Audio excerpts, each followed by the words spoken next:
Welcome to our election special broadcast, the Great Indian Election. India's general election is in its last leg. Out of the 7 phases in this election, 5 are over and the next polling dates are May 25th, when the national capital Delhi and the adjoining state of Haryana goes to the polls. June 1st, the final phase of voting. Today we'll be discussing the upcoming 6th phase and how the North Indian state of Haryana pictures in. Well, Haryana is called the land of Dharma as it finds a mention in the Hindu epic Mahabharata. The North Indian state surrounds New Delhi from 3 sides. The agrarian state was separated from Punjab and made into a new state in 1966. The farmers' heartland goes to polls in the 6th phase of India's general election, that is on May 25th. Let's take a look at what or why Haryana is significant from an electoral point of view, as there are 10 parliamentary seats and could play a crucial role as India decides in 2024.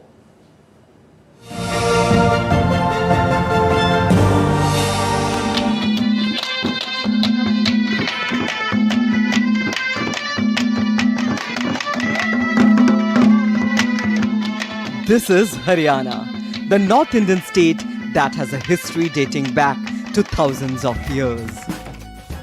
Haryana's Kurukshetra was the site of the 18-day-long war mentioned in the epic Mahabharata. The state also houses Rakhigari, the largest Indus Valley civilization site in India. Historically considered a strategic region, several landmark battles were fought in Haryana, including the first Battle of Panipat, which paved the way for Mughal rule in the country. Present-day Haryana was carved out from its neighbouring state Punjab in 1966, with both sharing the union territory of Chandigarh as their capital. Essentially an agricultural state, Haryana has also made strides in other sectors, with the city of Gurugram emerging as the technological and corporate hub. In the 2024 general elections, Haryana, which has 10 Lok Sabha or lower house seats in the Indian Parliament, is voting in a single phase on May 25. The state has 19.7 million voters, out of which over 10 million are men, 9.2 million are women, while 18 belong to the third gender. Haryana is governed by Bharatiya Janata Party-led National Democratic Alliance. Other prominent parties in the fray include Indian National Congress and the Indian National Lok Dal. In the 2019 general elections, all 10 Lok Sabha seats in the state were backed by the BJP.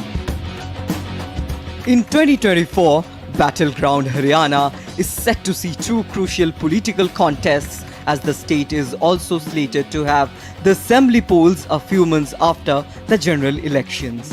Election Desk, DD India.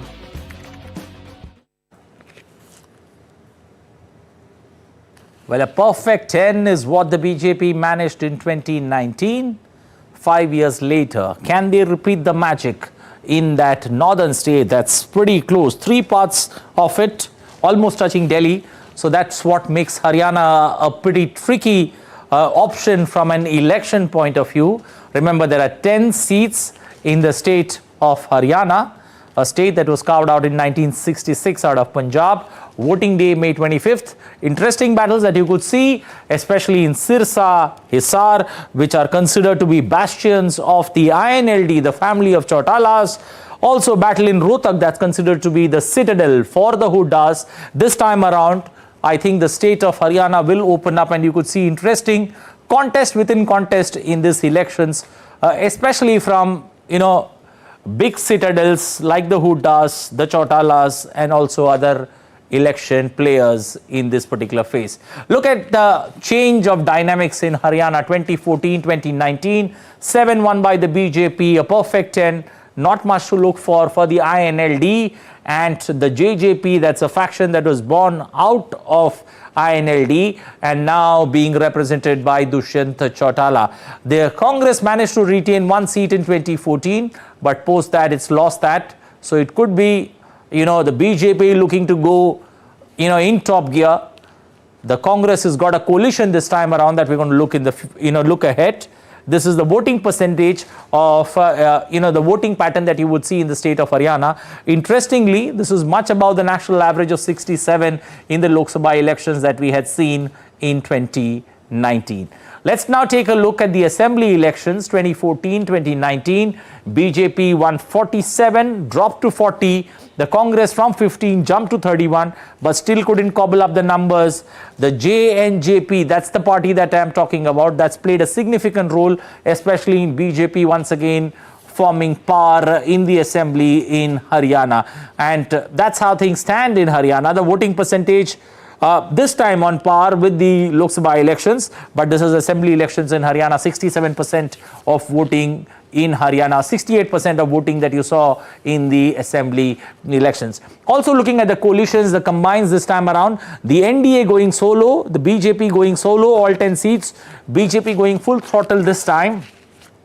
The Congress, that's the opposition bloc they have put together. The Congress is fighting on 9 seats, 1 seat in Kurukshetra being given to the AAP. So AAP is also going to make inroads into, other than we're looking at Delhi, there is a seat sharing formula. There is a seat sharing formula in Gujarat. Now Haryana, the third state where you would see a seat sharing formula that the Congress works out with the AAP in these elections. The big seats, Ambala, Banto Kataria, this time after the demise of her husband, now fighting on the ticket from on the BJP, from the BJP, and Varun Chaudhary, clean face, clean image, considered to be very close to Bhupender Singh Hooda, and could see a tight contest, especially in Ambala, between the two big parties, the BJP and the Congress. Bhiwani Mahendragarh, remember Bhiwani Mahendragarh also would throw up some interesting numbers purely for Dharambir Singh, who's looking for his third term, especially from this particular seat, and this could surely, the Congress versus the BJP fight here could play out, all guns blazing in this particular seat, but it's going to surely throw some interesting numbers for data crunching from this particular seat in Bhiwani, where it's a close contest. Faridabad, closer to Delhi, the NCR capital region, you've got Kishan Pal Singh looking for a third term from this particular seat. Mahendra Pratap Singh, an MLA there who's won elections in that Faridabad district, this time, getting a bigger cap, fighting the Lok Sabha elections. We had Avtar Singh Badana, who's fought from the seat before, but last time around couldn't manage to get a big vote share. So a change in face, is that going to change the fortunes? Remember, Faridabad, Gurgaon could be interesting battles to watch out for the simple reason, the proximity to Delhi, and you would get a bigger sense of how things are going to play out in the national capital. Gurgaon, Rao Indrajit Singh looking for a fourth term. He's won this election from Gurgaon on a Congress ticket. The next 2 times in 2014, 2019 on a BJP ticket, looking for a fourth straight run from Gurgaon to Parliament. Congress this time fielding a Bollywood star, Raj Babbar. Last time around he fought from Uttar Pradesh. This time changing state, coming to Haryana, looking for change in fortunes, but it could be an all-out battle between the two political heavyweights, the political national parties fighting it out. How will the regional factions be a spoilsport? The INLD, the JJP, how will they play spoilsport? That's worth looking out for in these elections. Moving to Hisar, another base for the Chautalas. Remember, all 4 players in this particular elections in Hisar have some way or the other related to, the late Deputy Prime Minister Devi Lal. At least the person who is not directly related to them claims that he is carrying forward Devi Lal's legacy. So it could be an interesting battle that you could see here, for the simple reason you've got all Chautalas battling it out in this election fray. Karnal, you've got the former Chief Minister of Haryana, Manohar Lal Khattar, in the election fray. Divyanshu Buddhi Rajat from the Congress, and this is one seat which looks very much in control from a BJP perspective, because you've got that former Chief Minister of the state. Remember, there was a change in guard just before elections, or just before the Lok Sabha election dates were announced. So a change in guard, but I think Manohar Lal Khattar on a strong footing on this particular seat in Karnal. Moving to Kurukshetra, again, somebody who's left the Congress, come to the BJP. Naveen Jindal this time fighting on a BJP ticket. Naveen Jindal in 2004-2009 had won this particular seat fighting on a Congress ticket. You've got Dr. Sushil Gupta. It's a battle in Kurukshetra that could get interesting. It's the bastion of the Jindals. And, this could go anywhere. But this is another tight contest that you could see in Kurukshetra. Moving to Rohtak, it's considered to be the citadel for the Hoodas. And the Hoodas have time and again, since this particular region or this particular seat was formed, it's just twice that the Hoodas or the Congress has lost this particular seat, way back in 1999 and 2019 when Dipender Hooda lost the seat. So this could, this is considered to be the citadel. Can they make inroads? This could decide the fortunes of, the political heavyweights in Haryana if, the way the big seats, especially as I mentioned, the Chautalas and also Hoodas, how they look forward to Sirsa. This seat becomes interesting for the simple reason Ashok Tawar won this seat once on a Congress ticket, now fighting on a BJP ticket. Congress heavyweight Kumari Shailaja in the election fray. But looking at the way things stand, Ashok Tawar has a edge in Sirsa on this particular seat. Sonipat, a seat where Prime Minister addressed an election rally. Prime Minister addressed 2 election rallies. Sonipat, one of the regions where he addressed an election rally. It's Manohar Lal Badoli taking on Satpal Brahmachari, and this is again a very strong bastion for the INLD. So it's going to be, it's going to take some understanding to look at Haryana and understand how Haryana could play this time around in these elections, because there are so many factions. It becomes a bit complicated to look at Haryana and to dissect the numbers for Haryana, the way regional parties have decided to go solo in this election. Well, so that's how this, the 10 seats in Haryana will play out. But, we have 3 big questions that we are looking for answers today with our panel that's going to join us in a short while from now. The 3 big questions that we're looking for answers today: will Haryana see a bearing of the political shake-up just before elections? Second, what are the challenges BJP face from repeating the perfect 10? A final question, will the AAP-Congress alliance be put to test looking at the assembly elections that follow later this year?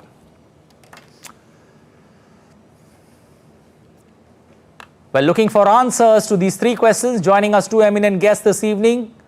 Senior journalist Ashok Tandon joining us, Chakshu Roy from PRS Legislative to take the deliberations forward and helping us understand this particular election in Haryana for us. Let me come first to you, Mr. Tandon. A perfect 10 is what BJP scored in 2019. How much of a challenge is it this time around, especially when it comes to repeating those magic numbers and that voting percentage that I was looking at, close to 58% in Haryana? See, let me be very frank. The BJP in the past has never been a formidable force in Haryana.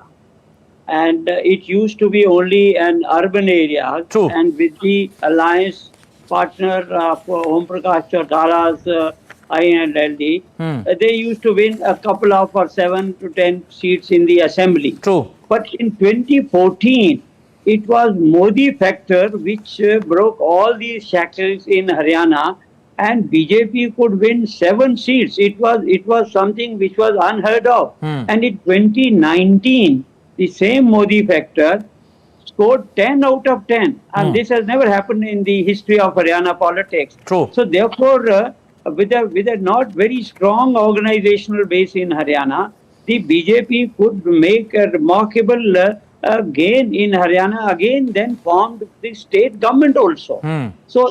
So therefore, I think in the last 10 years, the BJP has worked very hard to get a foothold in all segments of the society in Haryana. Okay. But what has happened recently is that the alliance partner, they left BJP and then are now contesting all the 10 seats.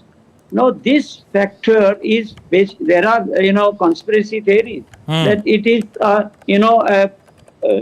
deliberate move, a strategic move to part ways and let the JJP contest all the 10 seats, because that is a predominantly a Jat party. Now, if the Jat vote could be split in Haryana by the former alliance partner of the BJP, it may help BJP again to gain all the 10 seats. So therefore, And if you look at the constituencies, the Congress has left only one seat for Aam Aadmi Party Kurukshetra. while bargaining in Delhi. Now, in that seat, there is Naveen Jindal, who has been winning Congress for the couple of times, and now is a BJP candidate. So I think BJP has very strategically picked up candidates, some Congress, former congressmen, and like that. And therefore, I would again say that this time around, again, it will be primarily Modi factor, which will, Okay. help BJP rather than the strong base. That the Okay. combination of candidates, the choice of candidates, the caste combination with which BJP has fielded its candidate in all the 10 seats. I think that is something very important from the point of view of BJP winning or retaining its seat. Okay. Again, I will say it is all Modi who has brought Haryana BJP on the Haryana map. Okay. Otherwise, the party was not very strong earlier. Okay, Mr. Chakshu, do you look at, the Congress this time around? There's too much of factionalism that you see within the Congress camp. Let's take a look at, you've got a Bhupender Singh Hooda, then you call the SRK group that's called, Kumari Shailaja, Mr. Surjewala, Kiran Chaudhary that come into play.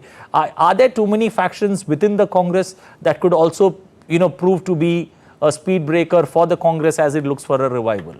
I think in every election within political parties there will be competing factions and there will be competing interests.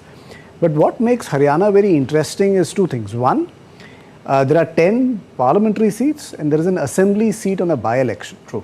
So the current chief minister said that the lotus will bloom in all the 11 seats. And that one by-election is also like a bellwether for what's going to happen in elections later. Because the former chief minister vacated that seat to make way for a parliamentary, for a colleague who had demitted that seat so that he could fight that election. So that's one interesting thing. The other interesting part is, let's not forget that in the last general elections, Delhi had 7 out of 7 for the ruling party and then 10 out of 10 in Haryana. And while the two of them have distinct electorates, as you mentioned in your opening remarks, there is a lot of continuity of borders. So does what happens in Delhi or does what happen in Haryana, have some kind of an impact on the voting outcomes? They're going on to vote on the same day. The Prime Minister has been campaigning there. There's also been rallies in Delhi. So those are the other interesting thing that I see. Finally, if you look at the candidates, so one of the seats that you were mentioning was Ambala, where a sitting legislator, MLA is contesting. There are some seats where it is a family contest entirely. All the three candidates are from the same family. So this is one of the unique phases wherein 10 seats, but such tight competition on many of those seats. Okay. Mr. Tandon, looking at the regional players in these elections, the INLD, the JJP, could they play a spoil sport, for the two political parties? It could affect the BJP. There is factionalism in the Congress. You've got Birendra Chaudhary who's come back, Birendra Singh who's come back into the party. But, factions inside the Congress, but the regional players, hold the aces when it comes to spoiling the apple cart for the BJP and the Congress. Is a split in the Chautala family, like Abhay Chautala himself is contesting from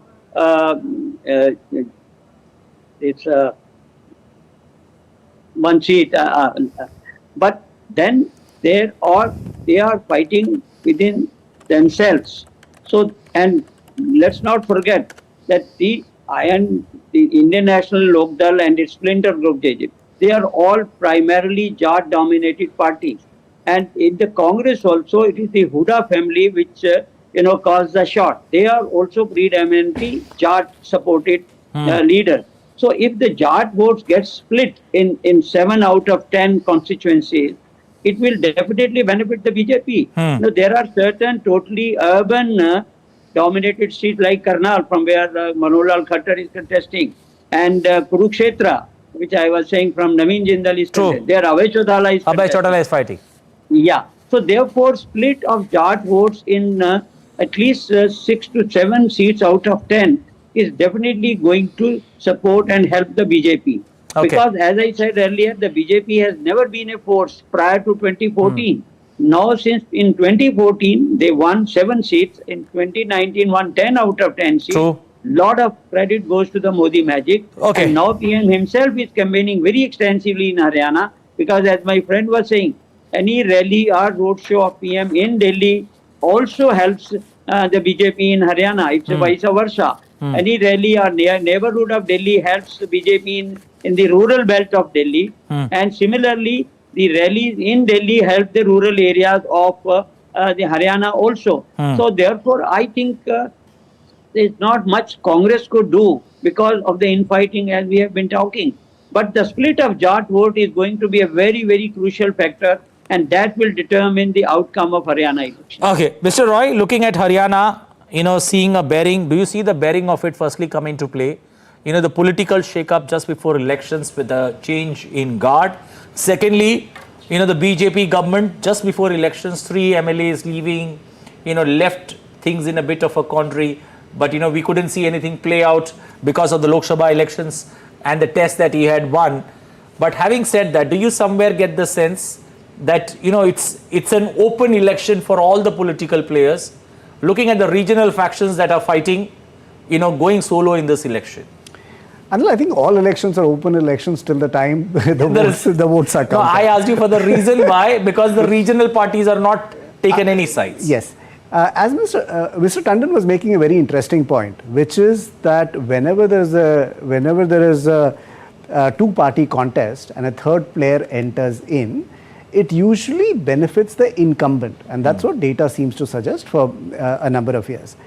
To the other point of the shake-up that you were talking about prior to the general election being announced, now that is something that now we have seen in a couple of different places. We have seen that in Uttarakhand, we've seen that in Gujarat, and in those cases the shake-up seemed to benefit and the ruling party was able to retain those states.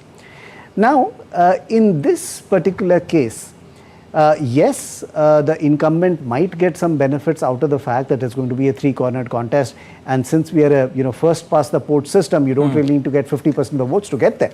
All you need is one more vote. And what it raises is that will there be some very close calls, because these are packed constituencies, and you were mentioning in your remarks earlier that I think the voting percentage was about 58%. So will there be some packed contest, or will the heat keep the voters at bay? Okay, Mr. Tandon, I'm not going to bring that heat into play. We'll leave that for the phase days.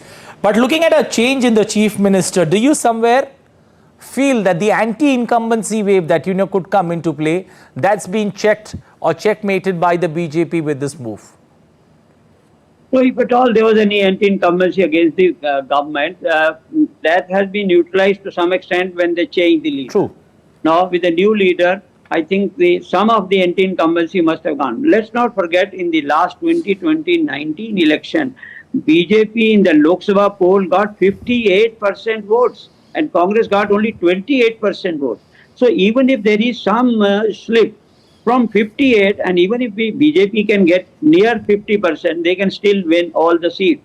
And as we have been discussing, there are forces like regional parties, splinter of the regional parties, and somewhere the PSP contesting. If the vote, anti-BJP vote can be split, and BJP vote, even if it is reduced to 51%, they still has a chance to win all the 10 seats. Okay, final word, Mr. Roy, Chakshu Roy. Is there a fight within the regional forces, the JJP, the INLD, especially when it comes to being the flag bearer to carry forward, Chaudhry Devilal's dream, when it comes to the party and the force that's been created, especially in Haryana? I think, Anil, there's a larger fight. The larger fight is who's going to be the political representative or the public representative for the electorate, the Jat electorate in Haryana, and possibly with some effects in certain parts of UP and Rajasthan as well. So I would view it as a much larger conversation about regional parties trying to, get their toehold into electoral contest. We have seen in southern parts of the country that they are already a formidable force. And is this going to be, the beginning or perhaps some kind of a starting for regional players in Haryana? Okay, we're going to leave it there. We're running out of time. We're going to leave it there. But the Great Indian Election is your one-stop show on weekdays on all that matters in the Indian elections of 2024. What would be the state or the topic that we are discussing on Wednesday night? India's capital city, Delhi, gets ready to vote on May 25th. BJP looks for a clean sweep in all 7 seats. Congress and AAP combined aims to dent the dominance in India's power center. How will this play out in the capital? Watch Why Delhi Matters on the Great Indian Election at 8:30 p.m. IST, only on DD India. So BJP is eyeing a perfect 10 in Haryana. The Congress and the AAP together looking for a revival. How will the regional forces like the JJP, the INLD play?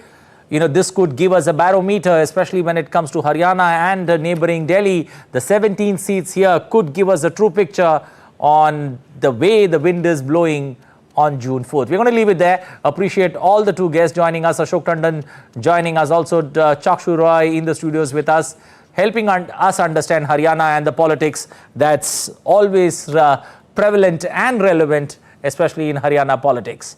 With that, it's a wrap of this edition of the Great Indian Election. You can connect with us on Facebook, X and Instagram. Good night, stay safe, take care.